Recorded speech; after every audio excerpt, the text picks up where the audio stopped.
nababalita naman na yan noon. Hindi lang natin napag-usapan in public kasi walang at noon, panahon na yon, walang magsasabi na nakita ko, ginawa ko first hand kung ano yung nangyari. Di tulad ngayon na meron talagang isang tao na nagsabi na kung ano yung sistema, ano yung ginawa nila at paano nila ginagawa yun. Sinasabi mo kasi delikadesa, parang may connection ako eh. Wala nga eh. Tanga. Magandang araw sa atin lahat, mga kababayan.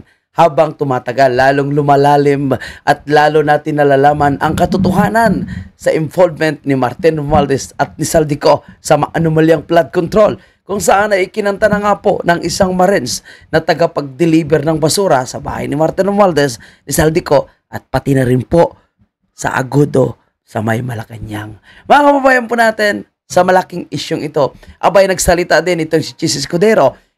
Si BP Sara ay sinagot ang isyo mismo pagkatapos ng kanyang budget hearing sa Senado. At sinabi niya na si Martin Romualdez ay hindi lang tumanggap ng pera sa mga flood control, mga kababayan, kundi itong si Martin Romualdez ay kumukulimbat din ng pera sa sugal. Naku po, mga kababayan po natin. At ito yung mabigat, na nagkukunwari pa itong si Saldico na siya daw po ay lingkod bayan. Lingkod bayan o tagapaghakot, tagapagnakaw ng pera ng bayan. Dahil ito yung kakapasok na balita, mga kababayan, nag-resign po itong si Saldico bilang miyembro ng House of Representatives o tinatawag natin ng mababang kapulungan. At ang sabi niya dito, ang desisyong ito ay hindi naging madali. Ngunit ito ay aking tinimbang ng mabuti para sa ikabubuti ng aking pamilya at ng mga taong patuloy kong pinagnanakawan. Nakasulat pala dito, pinaglilingkuran. Pinaglilingkuran. Actually, hindi niya pinaglilingkuran, kundi pinagnanakawan. Subuti naman, at nakaramdam ng hiya itong putang inang si Saldico na ito. At nagdesisyon din po siya, mga kababayan po natin, na magre-resign. Pero hindi sapat yung pagre-resign, ika nga, mga kababayan. Yung kagaya ng ginawa ni Martin Romualdez, nag-resign siya bilang House Speaker. Hindi po yun sapat para sa ating mga Pilipino. Dahil kailangan makulong ang mga ihodiputa na ito, mga kababayan po natin. Kailangan nilang panagutan ang kanilang ginawang pagnanakaw sa kaban ng bayan at kailangan nilang ibalik ang pera na ninakaw nila sa taong bayan. Kaya Saldico, hindi pa ito sapat. Umuwi ka ng Pilipinas, kumanta ka, makipagtulungan ka na at ilaglag mo na itong si Martin Romualdez at pati yung mga kongresista na lahat na nakikinabang. Hindi yung script, sarsuela ni Martin Romualdez ang nasusunod na yung mga kongresista na involved ay pinagtatakpan at ang dinidiin ay mga senador na wala namang kinalaman para sa akin. And syempre, mayroong nangyaring investigation, abangan natin dahil kung wala naman talagang kinalaman itong mga senador na ito, ilalong magpa-fireback ito. Babalik at babalik ito sa sarsuela na ginawa ni Martin Romualdez. O sa ping sarsuela, mga kababayan po natin, sabi nga natin, nagsalita din po itong si Chis Escudero. Mamaya, yan po yung ating pupuntahan, isa sa ating pupuntahan. Alam mo, itong si Saldico, nagkukunwari pa ito na wala daw po siyang natatanggap na pundo mula sa mga flood control project. Wala kang natanggap pero hindi mo kayang panindigan ang iyong sarili. Hindi niya kayang sagutin ang mga allegation laban sa kanya at hanggang ngayon nagtatago pa itong si Saldico. At kita naman po natin kung kaano karami po itong mga air assets na pahawak nitong si Saldico, mga kababayan natin. Okay, so sabi nga natin, kung sino po yung taong nagsasalita, yun po ang kanilang ginigipit. At isa po sa matapang na nagsasalita ngayon ay Senator Marcolita. At kita nyo po, mga kababayan, pati itong abante, itong interview ni Senator Marcolita ay obvious sa kanilang pagiging bias. At gusto nila na parang idiin si Senator Marcolita na may personal na agenda or personal interest dito po sa mga diskaya. Dahil sa kwento na yung kanyang asawa ay parang insurance provider ng mga diskaya. Pero ang paliwanag nga po dyan, ay hindi naman po direct na nagdedesisyon sa mga ganyang bagay ang kanyang asawa dahil ito ay independent. Hindi siya parte ng company kung saan yon ang nagbibigay ng insurance sa mga diskaya. Okay? So, itong Senator Marcolita kasi, akala nila kaya nilang paikot-ikotin. Nagkamali po sila, mga kabayan po natin. Yun ang ating mga pag-uusapan, ha? Pero bago ang lahat, huwag kalimutan, i-like mo na ang video natin, mga kabayan. Okay, so dito tayo magsimula, ha, mga kabayan. Sa issue po ni Senator Marcolita. At tingnan nyo, ha, kung paano po sinupalpal ni Senator Marcolita ang isang radio station, nakitang-kita po ang pagiging bias. Anong tawag sa kanila ni Senator Marcolita? Tanga. Okay, let's go. Panoorin muna natin ito, mga kabayan. Bakit naman gagawa ng usap ang asawa ko? Para lang makakuha sila ng ipupukol sa akin? Pero hindi Ganyan ho, na karumi. hindi ho ba dapat, Senator, manggaling din sa inyo ang delikadesa na, uy, yung asawa ko, ano nito kumbaga nagsiservisyo dito, meron siyang, kumbaga, transaksyon dito, hindi kaya marapat na ako dumistansya muna? Sino? Sino di distansya? Kayo po, dito sa ginagawang investigasyon sa Bakit? Senado. Meron ba akong kinalaman dun sa mga insurance companies? Delikadesa nga po, Senator, kasi misis nyo po yung nandun. Siyempre, may Di na nyo, ha, mga kababayan po natin, pati itong nasa radio station na ito, nasa Abante, halatang halata masyado, mga kababayan po natin, na siya rin ay parang gusto niyang sabihin kay Senator Marcolita na mag-inhibit ka o lumayo ka sa investigation na yan. Ano yung purpose ng nasa radio station na ito? Kasi ang sa media actually, magtanong lang sila, magustuhan man nila o hindi yung sagot ng kanilang ini-interview. Iyan ang sagot. Dapat tanggapin nila yan. At yan ang kanilang ilalabas sa kanilang pagbabalita. Pero dito po, mga kababayan, ngayon lang tayo nakita ng isang announcer or host or anchor ng radio station na gusto niyang idiin kung ano yung kanyang gusto sa kanyang ini-interview na si Senator Marcolita. Obvious masyado, no? Ang tanong, magkanong bayad sa gunggong na ito? Ito, pakinggan nyo ito, ha? I-connect na ho yan. Kung ganyan kayong mag-conclude, independent nga. Kaya tinatanong ko nga sa inyo kanina kung naiintindihan ninyo Kaya nga po nagtatanong din kami, delikadesa din ho yung binabanggit namin dito. Hindi Wala na ho ba pinag-uusapan tayong ng ganun? delikadesa dahil wala akong connection doon. Ang asawa ko, independent. Yun nga po, asawa nyo yun Nakikipagdebate ka pa sa akin Akala ko ba, magtatanong ka lang. Nagtatanong din po ka. Naugunggong ka, dapat mag-vlogger ka na lang, no? Huwag ka mag-radio station. Kasi kung vlogger ka, no, pwede kang pumili kung sino yung papanigan mo. Di ba? Pero kung nasa radio station ka, bawal yon. Kailangan patas ka. So, obvious masyado ka dito, Dong. Pero ipo-point out ko rin po yung Kapag argumento sinasabi namin mo kasi dito. delikadesa, parang may connection ako Wala nga Naintindihan. Ang gagawa kasi ito pa ulit-ulit di ba? Sinabi nga ni Senator Marcolita na wala siyang koneksyon, asawa niya yon. At ang asawa niya is wala namang direct na transaction doon sa mga diskaya. So anong delikadesa doon? No? Naghahanap lang talaga sila ng issue na pwedeng mai-connect sa diskaya and kay Senator Marcolita para masira nila yung credibility nga po ni Senator Marcolita. At malihis, yung issue, yung statement ng mga diskaya kung saan pinangalanan itong mga kongresista na mga magnanakaw. Kaya sa diskaya po, mga kongresista yung magnanakaw Ayaw ni Ping Lacson yun. Ayaw, ng Malacanang yun. Ayaw ng kampo ni Martin Romualdez. At itong mga bayad na nasa media, gagawin ang lahat para lang masira ang credibility ng isang Senator Marcolita. Pero nagkamali po sila. Yan mo yun? Sige sir, salamat na lang po. Tanga. Tanga! Ayan. Merit pa yan. Inabot ko pa yun. Tanga ka talaga, gunggong ka. Maganda nga naabot mo. Diba? Ito mga kababayan po natin, tinawag na tanga. Alam mo, Senator Marcolita, hindi nila kaya. Sa totoo lang, mga kababayan po natin.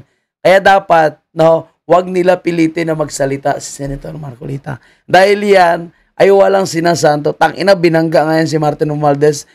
Binangga ngayon lahat ng mga kongresista na kahit nag-iisa lang siya nung hindi pa siya senador. Ikaw pa kaya nagunggong ka?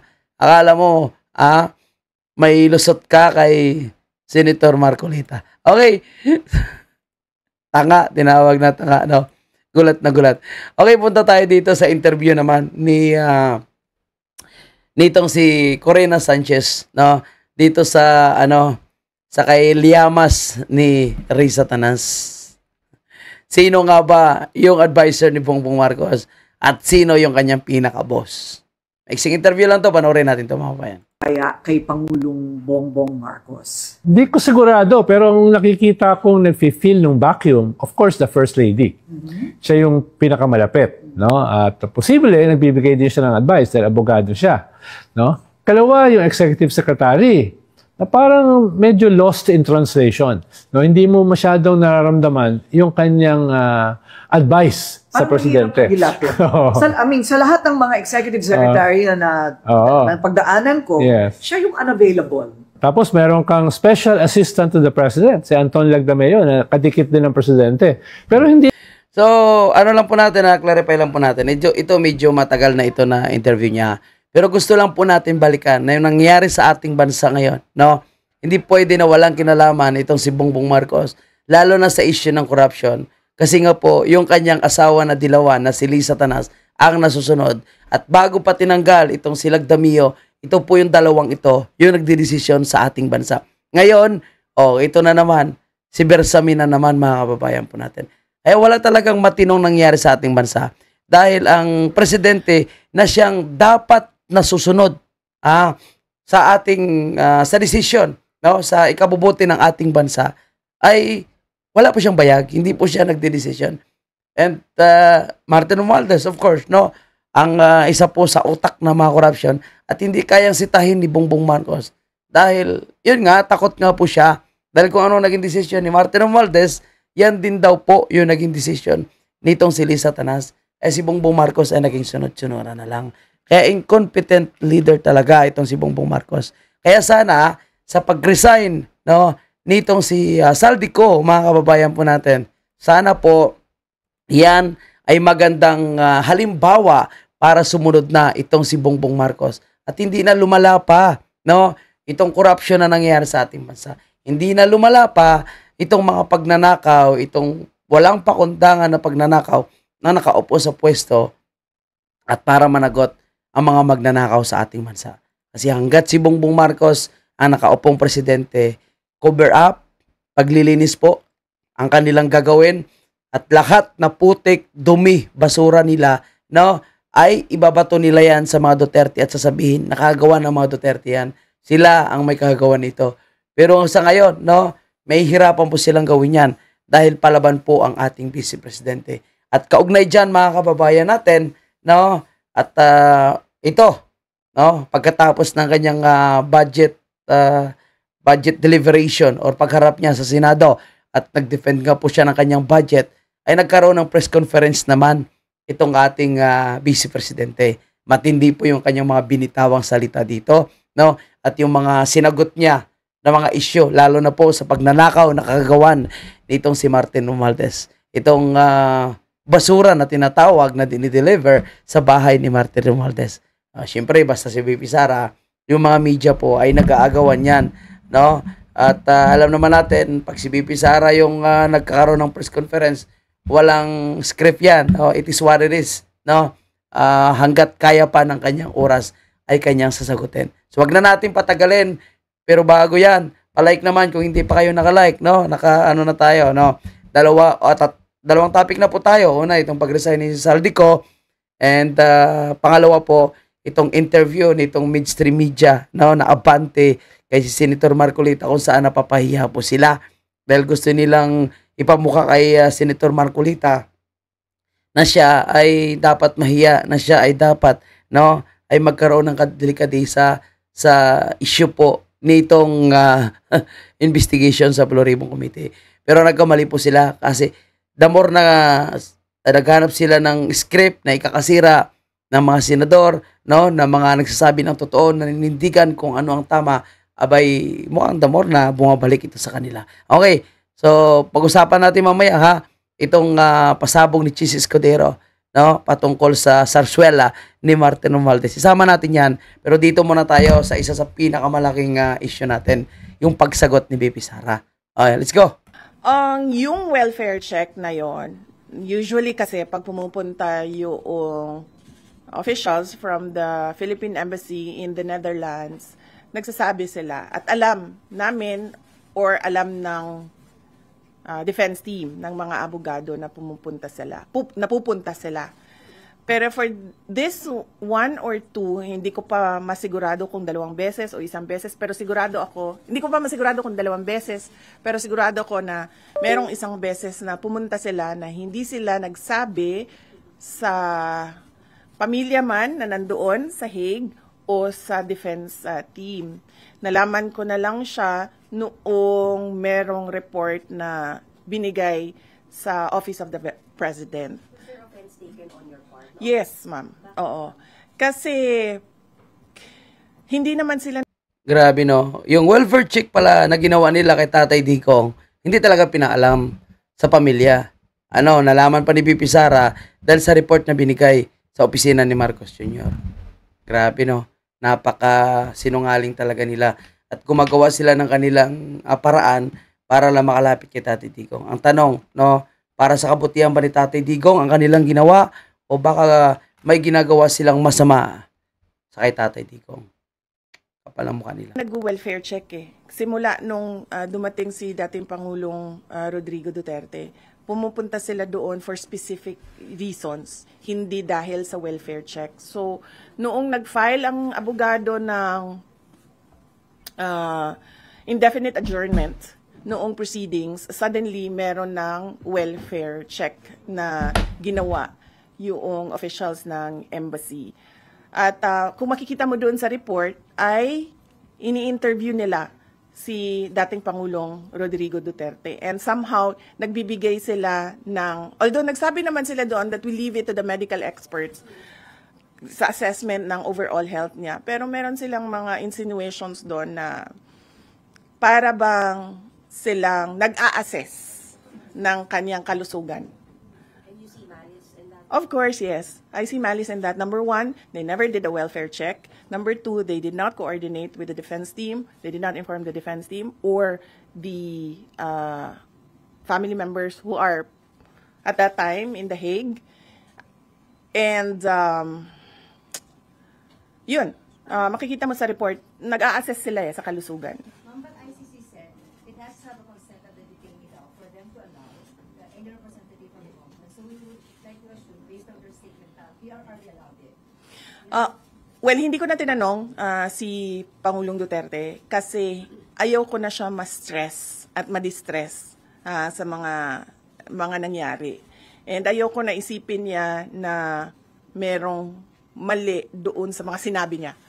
So ayoko na i-confirm pa sa kanya kung ano yung nangyari doon. The confirmation of the reports that I got a copy of, enough na yon para sa akin na sabihin na na hindi maganda yung kanilang motibo sa pagpunta doon. Dahil unang-una, sinabi ko nga, hindi sila nagpasabi na pupunta sila doon. At nangyari lang yon noong nangyari lang itong welfare check na ito noong merong filing ng indefinite adjournment. At so, hindi nila maisahan, no, itong si BP Sara, mga kababayan po natin. At least ngayon, alam natin lahat na kung anuman ang kanilang ginagawa kay Tatay Digong, anuman ang katanungan na kanilang ginagawa, anuman yung welfare check na kanilang ginagawa, at least alam ng taong bayan. Alam natin lahat na kung may masamang mangyari kay Tatay Digong, walang dapat managot, kundi itong si Bongbong Marcos. Dahil talagang hindi na nahimik itong si Bangag na ito, mga kababayan natin, no? Pinakulong na nga niya itong si Tatay Digong, abay hindi pa tinitigilan, no? Talagang gumagawa pa rin sila ng paraan. At tingnan nyo ngayon, no, nandun si Garma, nandun din ngayon, no, itong si Trillanes, para idiin po ang ating dating presidente. Ganyan po kasama ang kanilang plano. Sa gitna ng anomalya ng matinding korupsyon, talagang ginagamit pa nila ang pera ng taong bayan para punduhan itong si Trillanes para punduhan itong si Garma na pumunta po sa dahig. So pera na naman po ng taong bayan. So sa lahat ng mga Pilipino, tandaan nyo po na ang lahat na ginagastos ng mga testigo papunta doon sa dahig ay hindi po nila personal na pera yan. Alam nyo, personal na pera po yon natin lahat. Pera po yon ng gobyerno na ginagamit nila. No, hindi pa sila nakontento sa laki ng ginastos nila sa pagpapaaresto kay President Duterte sa pagpapadala sa dahig para lang mapatahimik nila. Talagang gumagawa pa sila ng paraan na hindi po makalabas si Tati Digong. At ang interim release ni President Duterte, no, patuloy pa rin nila na kinukontra. At sinasabi nga ni Claire Castro, no, na wala silang agreement patungkol sa interim release. Kapag talaga na pagmumukha ng mga ganito. Pero tandaan natin mga kabayan, nalalapit na po ang paglubog nitong barko ni Bongbong Marcos. So, babalik at babalik sa kanila yan. So, marami pa ditong i-discuss at i-binulgar itong si BP Sara. Now, lalo na sa issue ni Martin Romualdez. At isa lang po yan sa natanong po ng media kay BP Sara kung kamusta po ang dating presidente at ang kanyang nilabas na statement sa patungkol sa pag-check, sa welfare check ni President Duterte. At yung natagpuan nga po siya na unconscious o walang malay sa kanyang detention, no, na hindi alam ng pamilya Duterte kung hindi kumanta pa, no, ang kanilang kilala or parang isang trabahante sa loob ng ICC detention facility. Sige, patuloy natin. Makikita mo sa report, nag-a-assess sila ng kalusugan. Wala po explanation sa inyo, baby, even after the fact na bumisita sila. After the fact, wala silang explanation. I believe nag-explain ang Department of Foreign Affairs, ang DFA. They said that gumagawa talaga sila ng welfare check sa mga kababayan natin. So where is he right now? Is he at the hospital or at the detention facility? Nasa detention, as far as I know, nasa detention facility siyang today. Yes. Kailan niyo po siya nakausap? He's been distressed about the flood control talk. So, I'll try to avoid that later. What is he distressed about that? Why is he distressed about that? Kasi, well, sasabihin lang naman kasi ni PRD na sinabi ko na si BBM ay hindi marunong, he's a weak leader, and he doesn't know anything at all about governance. So, are you distressed the same way as he is about the flood control issue? oh yes, ma'am, of course. Sinabi ko na yan noon, hindi naman masama ang loob ko sa ginawa nila sa paninira sa pangalan ko eh. Masama ang loob ko dahil sa ginawa nila sa bayan. Ma'am, regarding the interim release, may country na po ba na papupuntahan si President Duterte? Merong bansa na nagsabi na tatanggapin nila si dating Pangulong Rodrigo Duterte. Hindi ko lang masabi kung saan. Pero sa Asia ba? Hindi ko masabi kung saan, ma'am, kasi hindi ko masabi. Ang kulit talaga mga kababayan natin ng media, eh, no? Ma'am, your reaction lang dun sa mga lumalabas sa Senate hearings, allegations of bag Ito, maganda na po. Dito na po tayo sa Senate hearing, mga kababayan po natin. Okay, sige tayo. Sa'yo. of money being delivered po kila Congressman Zaldico, Congressman Romualdez. Mm-mm. Do you have any reaction on that? Billions of money po. Well, matagal naman namin na alam yan dahil matagal naman na yan pinag-uusapan. Simula pa lang noong pagpasok namin as President and Vice President, naririnig na namin yung delivery ng mga pera na nakalagay sa mga suitcases. Pero ngayon lang siya lumabas in public dahil merong witness na nagsabi na siya mismo ang nagdadala nung mga suitcases na yon. Hindi siya odd for Martin Romualdez because he was already involved in heavy luggages doon sa Okada case. Kung maalala ninyo, doon Agoy, mga kababayan natin, na ungkat na naman itong Okada bribery ni Martin Romualdez. Sabi nga natin, no, hindi talaga mawawalang isyung ito. Kahit anong gagawin ng mainstream media na patayin ang issue nitong Okada bribery ni Martin Romualdez, mabubuhay at mabubuhay pa rin ito.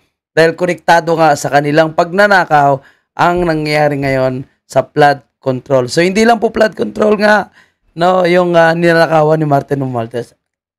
Lahat pati ayuda ang pinagnanakawan ni Martin Romualdez. Sa State of Delaware case sa Amerika, nabanggit na yung pangalan niya doon at nabanggit na rin yung pangalan niya doon na tumatanggap ng pera na nakalagay sa luggages. So ganun talaga yung modus. Paborito talaga ni Martin Romualdez ng luggages, no? Yan talaga yung kanyang modus. Nila.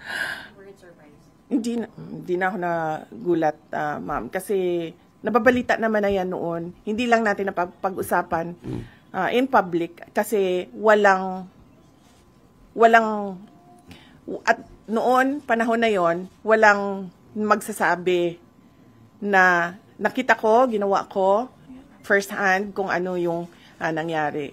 Di tulad ngayon na meron talagang isang tao na nagsabi na kung ano yung sistema, ano yung ginawa nila, at paano nila ginagawa yun.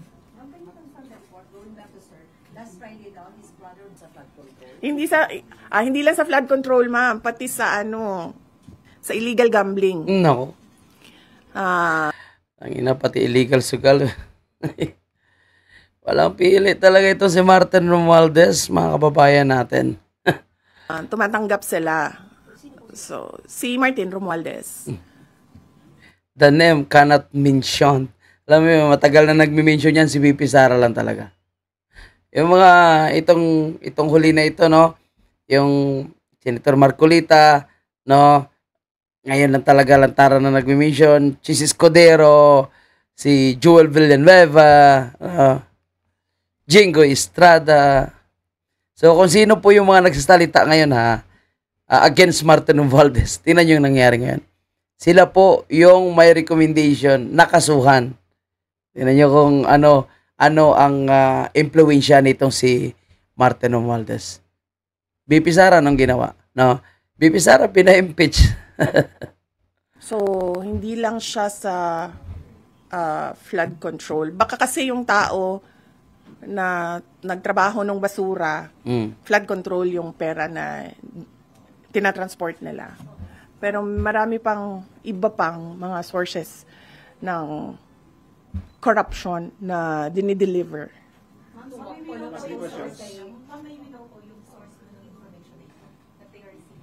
Yung mga, ayoko sabihin kasi tatanggalin nila, pag sinabi ko tatanggalin nila yung tao, wala na tayong... From his office? Oh, yes. From his office? Ang talaga yung mainstream media, isabit pa yung source ni VP Sara ba? Wag naman ganyan. Ayaw lumabas ng mga tao eh. Dati pa naman kami nagsasabi na na magsalita kayo. Takot lahat kasi magsalita ngayon dahil syempre aabot yun until the office of the president. Diba? So, aabot yan until the office of the president. Tingnan nyo po I-analyze nyo po ng maigi yung mga binibitawan ni VP Sara. Maraming tao ang takot magsalita kasi aabot yan until the office of the president. Tingnan nyo po mga kababayan natin. Simple lang ba natin VP Sara, pero aabot yan until office of the president. Itong involvement ni Martin Romualdez. Yon. Walang nagsasalita. Pero pag sinabi ko kasi kung sino at anong klaseng personnel, tanggal. Maano nila kung sino yung nagsasabi doon sa loob. Oh yes. Ito din yung mga tao na nagsasabi sa akin na na aatake sila sa confidential funds. Ito din yung reason kung bakit hindi na namin ginamit yung confidential funds on the third and fourth quarter noong 2023 kasi sinabihan na kami na pinagmimitingan sa loob. But do you think the government is still stable? No. Ma'am. No. Our institutions are clearly abused. Tama. They are used for personal gain. They are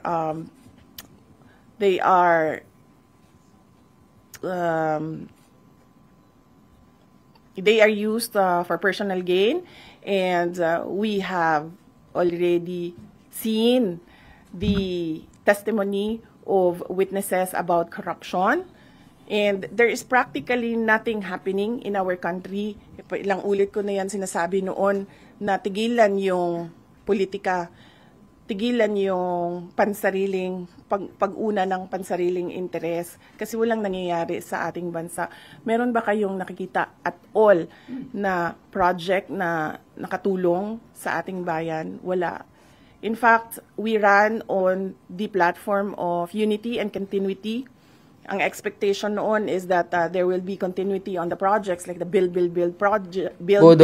projects of the former administration at yung mga iba pa na nasimulan ni dating Pangulong Rodrigo Duterte, pero wala naman tayong nakita. Hindi nagsiserve as an instrument lang sina Congressman Romualdez. Hanggang ano pa ako dito? Hanggang alauna pa ako dito. Ay, sir. Hindi nagsiserve as an instrument sina Congressman Romualdez at may kumpasita ni President Bongbong Marcos.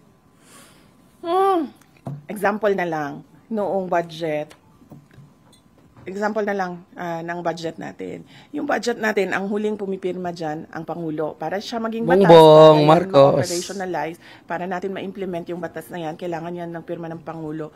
The fact na nagpirmahan sila ng budget na may mga blanco, ibig sabihin, hindi nila binasa or pinabayaan nila na merong mga ganun na blanco. Ma'am, you mentioned na hindi stable ang gobyerno. Sa tingin niyo, kumusta ang moral ng mga sundalos na mga nagkukwento naman sa inyo na mababa ang moral nila? Galing ito mga mainstream media talaga mag-connect-connect, no? Para lang talagang mapasalita nila si BP Sara. Gustong-gusto nila magsalita si BP Sara, no? Dahil marami silang nakukuha. Talagang trending yung mga topic pag si BP Sara ang kanilang tinatanong.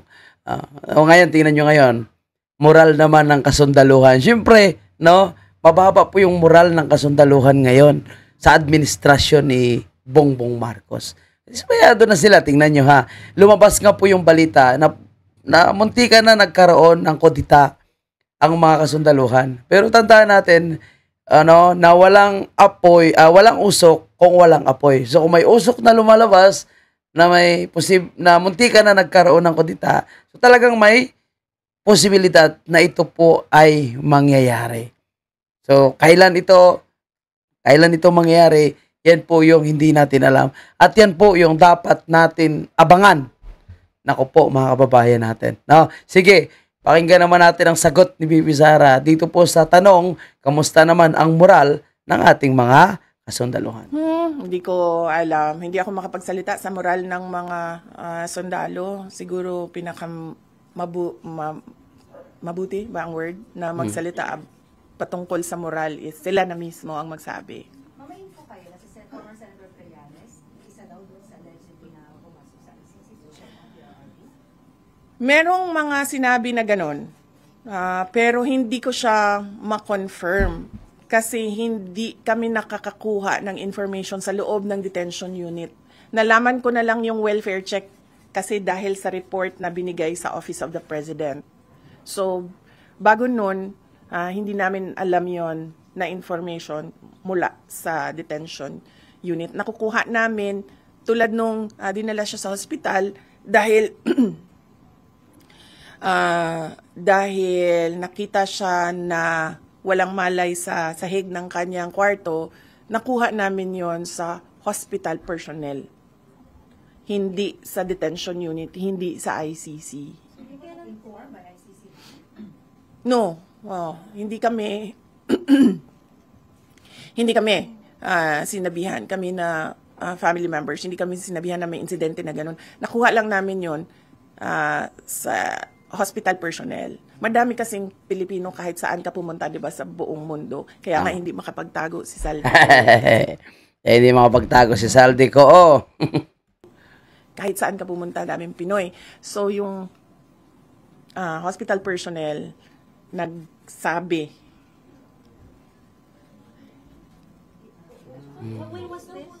Okay, mga kababayan po natin, no? Marami pang sasabihin si BP Sara, pero yun nga, no? Kulang na po siya sa oras. Kaya, ito, pakinggan natin yung huling katanungan sa kanya.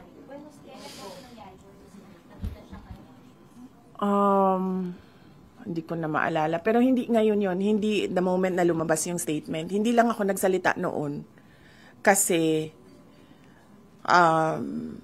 parang, ang sabi ko sa lawyer, na pag may mangyari naman na ganyan, kung pwede, magbigay naman sila ng information sa inyo. Kahit hindi na sa pamilya, kasi sa tingin nila, hindi dapat siguro bigyan ng, hindi ko alam kung anong rason nila, sabi ko kahit sa inyo man lang. And then, sinabi ng lawyer that we will work on this and make sure that this will not happen again. So, hindi na ako nagsalita. Nagsalita na lang ako nung nakita ko yung report sa welfare check. Kasi, para bang hindi kaya ng ICC, hindi kaya ng ICC na i-secure ang dating Pangulong Duterte. Tulad nito, merong pagbisita sa isang agent ng government na ito din yung gobyerno na nagdala sa kanya, nagkidnap sa kanya dito sa Pilipinas, tapos dinala siya sa Hague. So, yan po yung interview ni Vice President Sara, mga kababayan po natin. At pagsagot sa iba't ibang issue, lalong-lalo na dito sa pagiging magnanakaw ni Martin Romualdez, location ni Saldico, no, at sinasabing, yun nga, no, ay papunta na ito sa Office of the President. Yan, mga kababayan po natin. Dahil napag-usapan naman po itong si Saldico, yan po yung sunod natin na topic, mga kababayan. No, tukoy na po ng mga kababayan natin. Maya na yan, no? Tukoy na nga po ang location ni Saldico, no? Kung saan po siya nagtatago sa Europa. Siyempre, gaya ng sinasabi ni VP Sara, sa dami po ng mga Pilipino sa buong mundo, ang masasabi po natin, hindi po makapagtago itong si Saldico, Martin Romualdez, Bongbong Marcos man, kung sila po ay tatakas sa Pilipinas dahil sa anomalya ng matinding korupsyon na ginagawa nila. Ulitin lang po natin, no, itong bagong balita, breaking news, na nagbitiw na po si Saldico bilang representante ng Ako Bicol Party List. Yun. At ang sinasabi nito si Chis Escudero, hindi ako kakampi ni Martin Romualdez, kaya lalabanan ko siya. Simple lang naman yung pinapatamaan dito nitong si Chis Escudero, mga kababayan po natin. Walang iba kundi itong si Tuta Soto at itong bayaran, no, utos-utusan, tao-tauhan ni Martin Romualdez na si Ping Lacson, mga kababayan natin. Obvious naman na hindi nila binabanatan si Saldico, hindi nila binabanatan itong si Martin Romualdez dahil yun po ay kakampi nila at yan ang nagluklok sa kanila sa pwesto gamit ang pera nitong si Martin Romualdez. Siyempre, shoutout na lang dyan kay George Erwin Garcia, no, na nag-a-appoint ng congressman, party list, senador, no, na kanilang kakampi. Shoutout kay George Erwin Garcia. Managot kayo sa inyong ginagawa. Malapit na yung pagbagsak nitong si Bongbong Marcos. Anyway, mamaya puntahan natin si Chis Escudero. Puntahan natin itong balitang ito. Nasaan po ba ang location ni Saldico? Natunton ng Billionaire News Channel ang sinasabing nabiling bahay ni Ako Bicol Party List Representative Saldico sa Paris, France. Wow, sana all. May bahay sa Paris, France. Pera ng Pilipino yun. So, dapat bahay yun ng lahat ng mga Pilipino. Di po ba? Ang detalye sa exclusive Agenda Weekend Report ng ating Europe correspondent Dick Villanueva. Mula sa Hague, bumiyahe sa Paris si Atty. Trixie Cruz Angeles, bunsod na rin ang imbitasyon ng kanyang mga followers. Mainit naman siyang sinalubong ng mga kababayan na karamihan ay Duterte supporter. Dito natanong ang dating opisyal tungkol sa talamak na korupsyon sa Pilipinas at pagbibitiw ni Baguio City Mayor Benjamin Magalong bilang Special Advisor to the Independent Commission for Infrastructure. So, biglang nagpa-imbestiga ngayon si Presidente. Supposedly, after may kinonduct sila na inspection. So, biglang nagpaaral si PBBM na grupo ng mga abogado niya kung mayroong conflict of interest si Mayor Magalong. So, ibig sabihin, pinaiimbestigahan ni BBM yung investigador niya. Pinaiimbestigahan ang investigador. Bangag talaga. So, nakaka-insulto na yun. yun. Kasi inappoint na niya, tapos pinagdududahan siya kung mayroon conflict of interest. Sa nangyaring welfare visit kay FRRD sa ICC Detention Center ng Embahada ng Pilipinas sa The Hague, Netherlands. Standard yung welfare check. Ginagawa talaga yan ng DFA tsaka in coordination with the DMV, yung Department of Migrant Workers. Depende kung sino yung nakadetain. Pero kailangan coordinated yan with the lawyer. Lalong-lalo na kasi yung Philippine government, halos yun na yung prosecutor. Tumutulong sila sa prosecution. Ibig sabihin, kalaban yon. So, hindi Kalaban talaga yon. Hindi pwedeng i-interview yung akusado ng kalaban. Lalo na wala yung lawyer. So, kahit sabihin pang welfare check, sabi ni Attorney Kaufman, baka nag-gather lang sila ng intel kasi meron silang application for dismissal.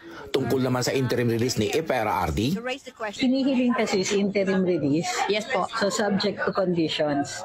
Mag-impose ang ICC ng sarili nilang conditions, tinanggap na yun. Tapos yung isang requirement is may tumanggap na host country. So, tumanggap na daw yun.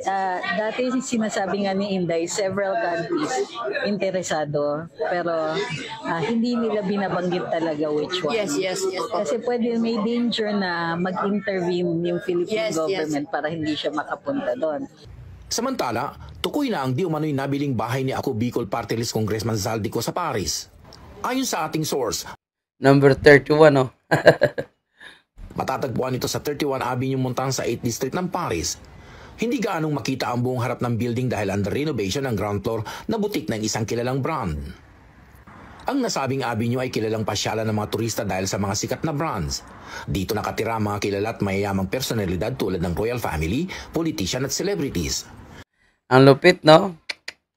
Di talaga basta-basta itong si Zaldico. Pera ng taong bayan yan. Dapat mabawi natin yan, mga kababayan. Nasa tapat din ng 31 Avenue Montan ang butik ng world's most valuable luxury brand. Nasa dulo ng Avenue Montan ay ang panoramic view ng iconic Eiffel Tower na isang kanto lang ang pagitan sa Avenue George V na matatagpuan naman ang luxurious 4-star hotel na madalas tuluyan din ng pamilya ni Zaldico at ang kanyang mga bisita. Grabe, no? Grabe talaga yung pera natin. Ang dami talaga pera natin, no? Pero ilang tao lang yung nakikinabang. Itong si Zaldico, Martin Romualdez, at mga Marcos, mga kabayan po natin.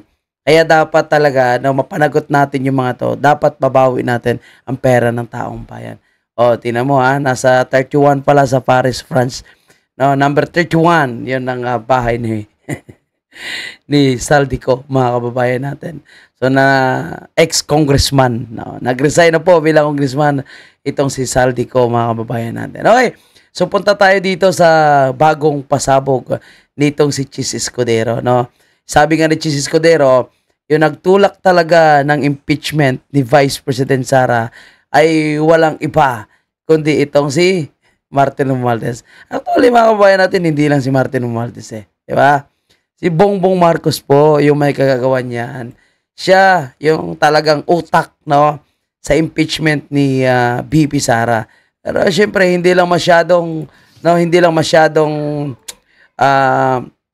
iniingay yan, dahil nga sila po yung nagdidesisyon, nasa House of Representatives yung butuhan, no, sa impeachment ni VP Sara, sila po yung pumirma, and yung nagmamaniobra ay si Martin Romualdez. Pero sinasabing walang kinalaman si Bongbong Marcos, maniwala tayo dyan, no? Siya yung utak dahil gusto nilang mapanatili ang kanilang pwesto, mapanatili sa pwesto ang kanilang pamilya at patuloy po tayong pagnanakawan. Yan si Martin Romualdez, no, Zaldico, Sandro Marcos, mga kalyado nila. Siyempre kasabwat nila yan dahil lahat sila ay nakikinabang sa pagnanakaw nila sa kaba ng bayan. Hanggat sila ang namumuno, so magagawa nila ang lahat na pagnanakaw nila, mga kababayan. Pero yan po is may hangganan. Lahat po ay may katapusan. Ang sabi nga ni Chis Escudero, hindi ako kakampi ni Martin Romualdez, kaya lalabanan ko siya. Usaping labanan, mga kababayan po natin, ni Martin Romualdez at ni Chis Escudero. Ito po ang bagong binunyag ni Chis Escudero. Talagang nilantad na po ang lahat. Ito po, basahin natin. Huwag magpadala sa script at sarsuela ni Martin Romualdez. Ito na, no? Dati ang mga senador, no, hindi talaga nila binabanatan si Martin Romualdez.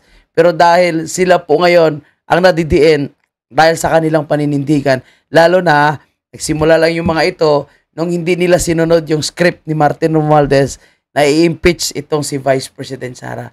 Hindi sila naging sunod-sunuran sa House of Representatives sa pamumuno ni Martin Romualdez. Lahat sila ngayon ay pinag-iinitan. So sino yung mga nirekomenda na kasuhan? Lahat po is nasa minority.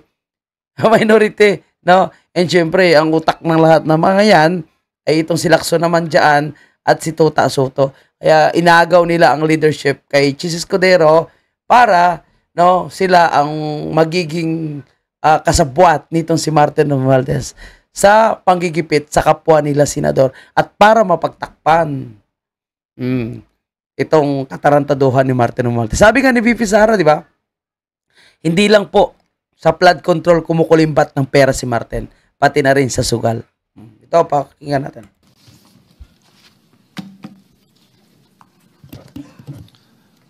Thank you, Mr. Senate President. Thank you, distinguished Majority Floor Leader.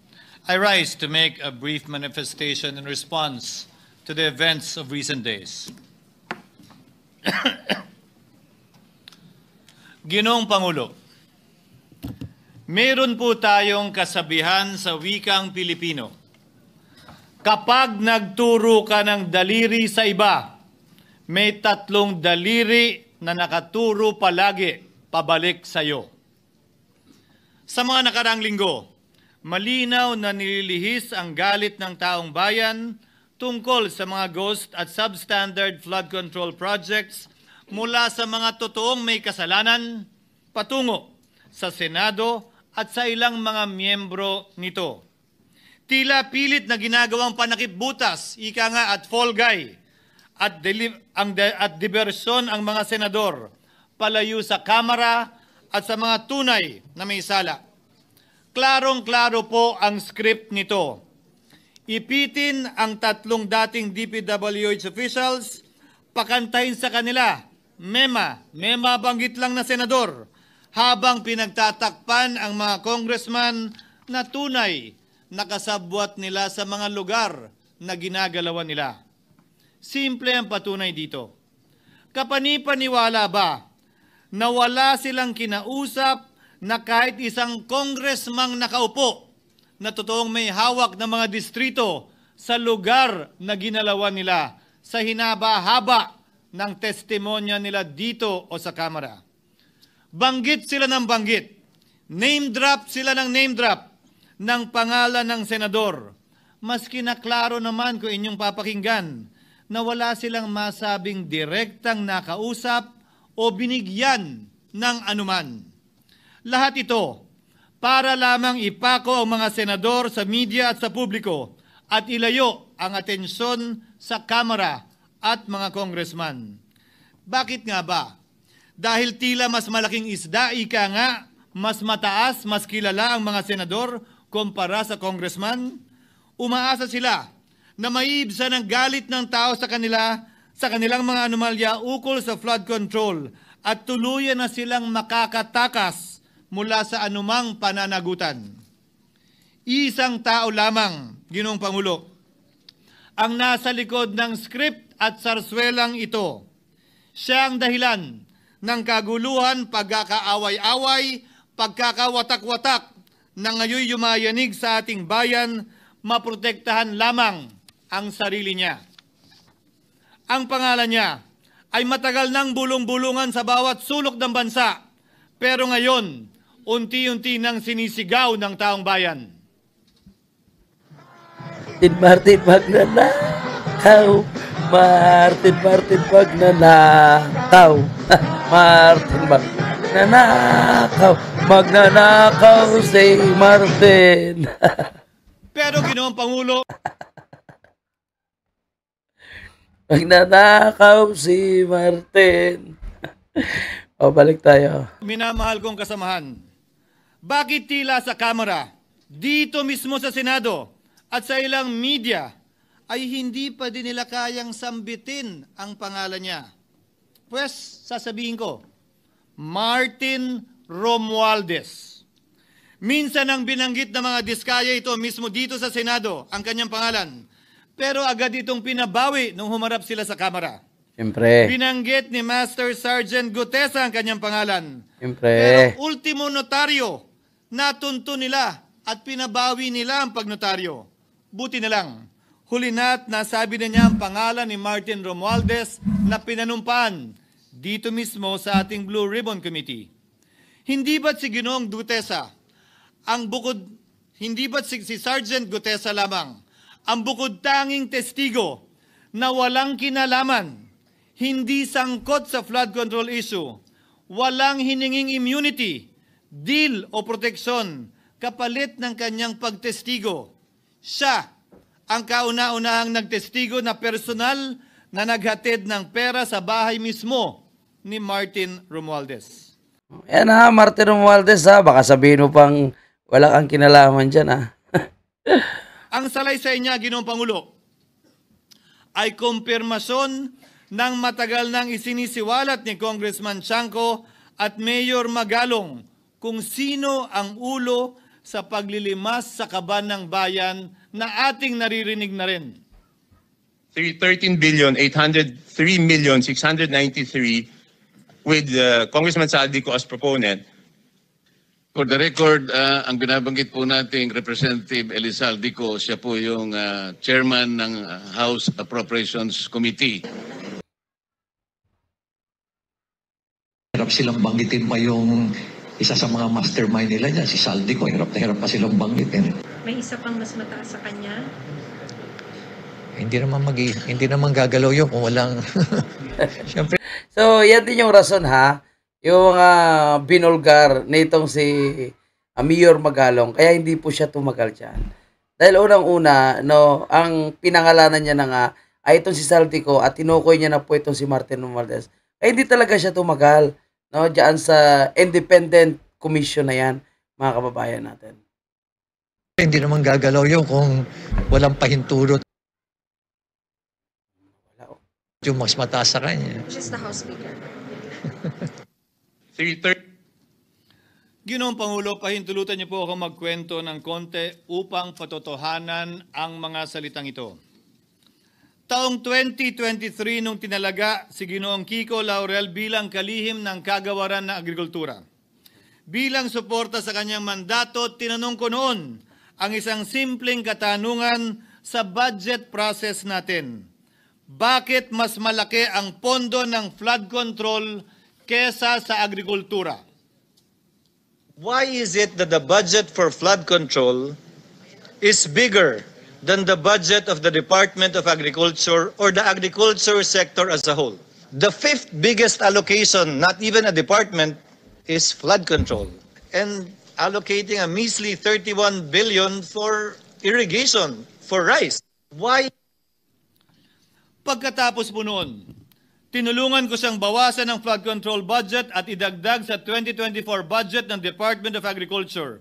Aniya, tumawag daw sa kanya si Congressman Zaldico dahil pinapatanong daw ni Speaker Romualdez, bakit binawasan ang pondo ng flood control? Ngunit wala nang nagawa si Congressman ko dahil sinabi niyang pasayan ng Pangulo. Nung termino ko rin po bilang Pangulo ng Senado, maraming beses po akong tinanong ni Pangulong Bongbong Marcos tungkol sa panukalang budget para sa 2025. Sinabi ko po sa kanya ang buo at tapat na katotohanan para malaman po niya ang tunay na larawan at sitwasyon ng pambansang budget para sa taong yon.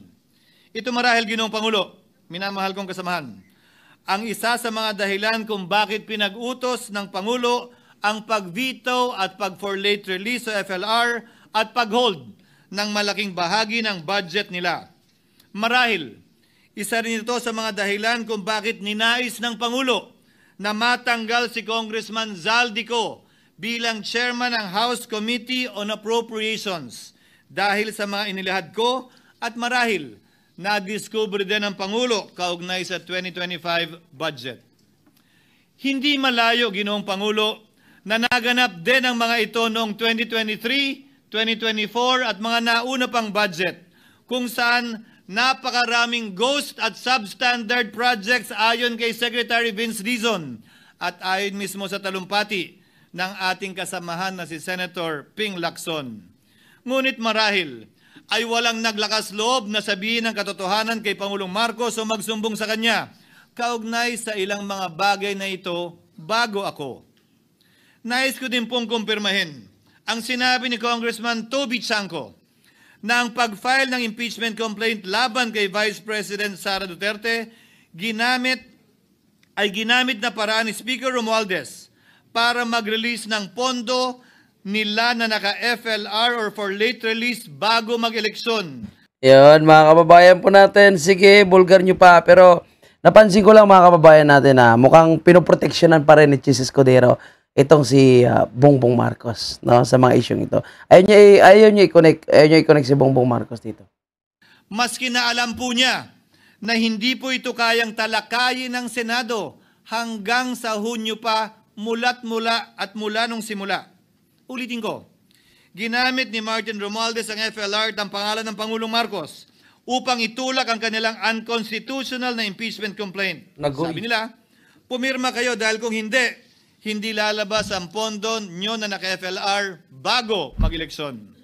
Subalit, Ginoong Pangulo, hindi ito umubra. Hindi ito umubra dahil tinanggihan ito ni PBBM. Sinabi niyang walang ganyang uri ng usapan. At sinabi niyang hindi niya gagawin yon. Kaya't hanggang ngayon, nananatili pa rin for late release ang mga questionableng pondo nila.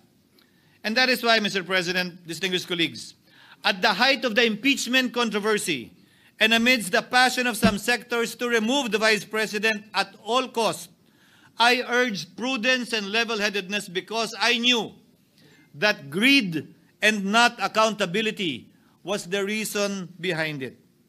In the end, Mr. President, the Supreme Court vindicated us. The Supreme Court vindicated us by saying, among others, quote, "There is a right way to do the right thing at the right time. This is what the rule of just law means." Close quotations. Ginoong Pangulo, sinisi po sa akin ni Speaker Romualdez ang pagkakatanggal kay Congressman Zaldico. Sinisi po niya sa akin ang pag-FLR or for late release ng kanilang mga proyekto. Sinisi po niya sa akin ang pagkakadismiss ng impeachment complaint laban kay VP Sara na nakikita niyang makakatunggali niya sa susunod na halalan. Sinisi din niya po sa akin ang pagkakasira ng kanilang maitim na balakin sa 2025 budget na nagawa nila ng walang balakid na mga nagdaang taon. Ginoong Pangulo, naging tapat ako at ginawa ko lamang ang aking tungkulin. Kung ano ang tingin kong tama at nararapat para sa bansa at sa sambayanan. Subalit, sa kabila po nito, nagsimula na ang lahat ng bira, paninira at kaso laban sa akin at sa Senado. At ang nasa likod ng lahat ng ito, walang iba kung hindi si Martin Romualdez. Iyon nga po mga kababayan natin, no? Yung sinasabi natin, the name cannot be mentioned. Ang nasa likod po ng lahat, no? Impeachment kay BP Sara, anomalya sa flood control budget, paninira sa mga senador, pag-file ng kaso, at kay Chis Escudero, sabi niya nga, yung nasa likod nito ay si Martin Romualdez. At ito po, malinaw mga kababayan po natin, no? Na pinangalanan na si Martin Romualdez yung lahat ng utak na ito. At yan din ang sinasabi ni BP Sara. Noon pa po, sinabi na ni BP Sara na si Martin Romualdez yung utak ng lahat na ito. Yung impeachment sa kanya, no, yung nagpapalusot pa siya, na talagang accountability lang daw, wala daw siyang personal na on hand dito. O ito na mga kababayan po natin, nagsilabasa na. At ako, no, nakikita ko na marami pang titistigo at lalabas at ituturo itong si Martin Romualdez. At yun nga, papunta ito, siyempre, kay Bongbong Marcos. So sana ang susunod na bibitaw bilang congressman ay itong si Martin Romualdez, no? Bumitaw na po si Zaldico. Tingnan natin kung talagang mananatiling makapal yung pagmumuka ng ilang mga kongresista dyan na involved dito sa mga annual yung flood control. And of course, si Bongbong Marcos, na marami ng galit ngayon dahil siya ang tinuturong, kung si Martin Romualdez ang utak ng ito, no? And of course, hindi niya ito magagawa kung hindi inaaprobahan nga, sabi ni VP Sara, yung mga budget, yung mga insertion na siyang dahilan sa mga pagnanakaw na nangyayari po sa ating bansa, mga kabayan po natin. Marami pang lalabas dyan, no? At mahaba pa yung ibinulgar po rin si Escudero dyan. Kaya kung gusto nyong panoorin ang kabuuang video, of course, nasa Senado yan. No, sa plenary yan. Plenary number 25, mga kababayan po natin. At ito, patuloy pa natin ng konti, ha? Ika nga ni Mayor Magalong na ngayon lamang nakita ko sinisiraan na rin ngayon. Bakit ko ba nilabanan at binisto sila Speaker Romualdez mula noon hanggang ngayon kung kasabwat at kasapakat lang din nila ako? Hindi ko po gagawin yun. Ang pinasangkig ng tennis court ang nasabing gusali sinimulang ipinatayo noong ika-6 ng Oktubre taong 2022 at ang kontraktor ang St. Gerard Construction na pagmamayari ng mga diskaya na nasangkot ngayon sa mga maanumalyang flood control projects. Dahil dito, kwenasyon ng ilan ang pagiging special advisor ni Mayor Benjamin Magalong sa ICI. Lalabanan ko ba yung anlalakas na yan, sila Speaker? Lalabanan ko ba yung mga mayayaman na yan? Kung ako'y bulok, I fought for what is right. Ano nga ba ang ginawa nila sa akin? Una, hinalungkat ang isyu ng campaign contribution na tinanggap ko mula sa isang individual na may-ari ng kumpanyang nakakuha ng kontrata sa gobyerno. Inipit niya ang budget ng COMELEC sa Kamara dahil dito at binusisi ang di umano kaso kong ito. Subalit, Ginoong Pangulo, tulad ng sinabi ko sa simula ng aking talumpati, kapag ka nagturo ka ng daliri kanino man, may 3 daliring nakaturo pabalik palagi sa iyo. Anong nangyari? Hindi ba't biglang may lumabas na ulat ang PCIJ na ang dami naman palang opisyal, hindi lang senador, mas mataas pa ang tumanggap din ng ganong uri ng kontribusyon noong 2022 elections? Ang tanong ko ay simple. Kung legal at walang mali sa ginawa nila, edi dapat legal din at tama ang ginawa ko. Iyon, dito na po tayo magtatapos, mga kababayan po natin, no? At marami pang laglagan na mangyayari at marami pang kakanta dito po kay Martin Romualdez at di natin alam kung anong sasabihin na naman. Anong paghugas kamay na naman ang sabihin ni Tambaluslos, mga kababayan po natin. Malamang sasabihin niya na sinisiraan ako. Malamang sabihin niya na wala akong kinalaman dyan. Para si Saldico lang. Sabihin ni Saldico, wala akong kinuhang fund.